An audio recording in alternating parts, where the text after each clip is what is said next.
Hi everyone, it's Jolie, and today we're breaking down Eternal Atake 2 by Lil Uzi Vert.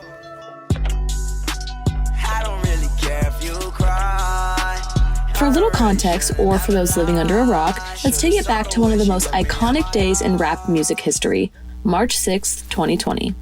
The day Eternal Atake dropped. This day was unforgettable. If you weren't sitting in a high school classroom listening to this album with all your friends when it happened, then I'm so sorry you missed out on such an iconic day. Eternal Atake is the album that put Uzi on the map for those who somehow didn't already know. Since then, Uzi's dropped a few times, but Eternal Atake 2 has been the most anticipated project since. And now, as of November 2024, it's finally here. This album has 16 songs, clocking in at just under 45 minutes. The album cover sticks with the space-themed aesthetic from the original, which I love. But let's talk about features, or the lack thereof. There's only one, and it's Big Time Rush. I was hoping for Nicki Minaj, but this works too, I guess. I feel I need to warn you before we get started. The second half of this album is by far better than the first. So if you find yourself unsure at the start, stick with it, trust me. It's worth giving the entire album a full listen before forming an opinion. But anyways, let's do a quick song-by-song breakdown. The first song is We Good. I think Uzi tried to get the same vibe as Eternal Atake's opener, Baby Pluto, but it doesn't quite hit the same. The production still has that spacey and atmospheric feel, but it doesn't have that hype opening feel that we usually want to see as an album's opener. Next we have Light Year. This track feels like it belongs on the last album, Pink Tape. There's nothing particularly good or bad about it, but it just doesn't stand out in any meaningful way. It feels like a filler track, which is kind of disappointing this early in the album. Next up is Meteor Man. It's a decent song, but it veers off from Uzi's usual sound. This song has been receiving a lot of hate online, and while it's not terrible, it kind of throws off fans expecting more of their signature style. Next up is Pars and the Mars. I'm not sure how to feel about this song. The tempo on the track is all over the place. It's somehow both too fast and too slow at the same time, which makes it kind of confusing to listen to. But to be honest, this song has parts that totally feel like they were designed to go viral on TikTok. Like, I wouldn't be surprised if this song becomes a dancing trend under this sound.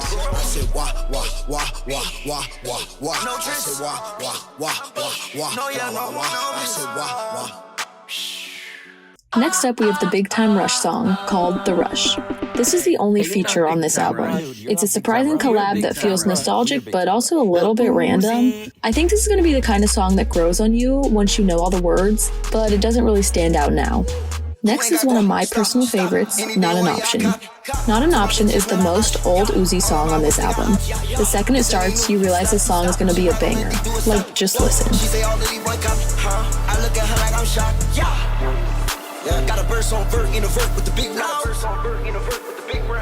Next up we have She Stank. This song just makes me laugh. There's a few parts that give into the old Uzi type of music, but the lyrics are hard not to laugh at. Mr. Cha was next on the list. This one's been getting a lot of hate, and I don't think it's deserved. While it doesn't stand out as a top-tier track, it's still pretty solid, but nothing too special in a good or a bad way. The next song is Lift 'Em Up. To be honest, this song kind of felt like a Lyft and Uber brand deal. Obviously, that's not what the song was about, but those are the only lyrics that really stuck out to me. Chips and Dip is the next song. If you have cheap speakers, don't play this song. The bass throughout the entire thing was crazy. This song is very intense and really reminds me of the song I Don't Like by Chief Keef. Next up is Black Hole. I personally love when he's singing in his songs instead of just speaking and rapping the whole time, and in Black Hole we see a little bit of that. It had a very similar singing to rap ratio as I'm Sorry from Eternal Atake 1.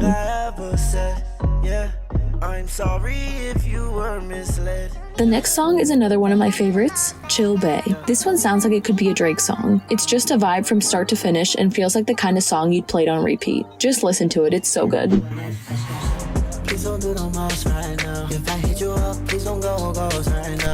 Next we have Goddard Song. This track is pretty different compared to the rest of the album. It's different, but it doesn't stand out as much as it probably should. Perky Sex is the next song on the list. I think this was an attempt at a good old-fashioned Lil Uzi love song, but it didn't quite hit the same as some of their older stuff. Next is Conceited. This track is a lot slower than what we've been seeing. Uzi gets kind of vulnerable here, and it's a nice change of pace from the rest of the album. Definitely one of the stronger songs. And finally, we have Space High. As a closer, it doesn't do much to stand out. It's not bad, but it's not like this big final song.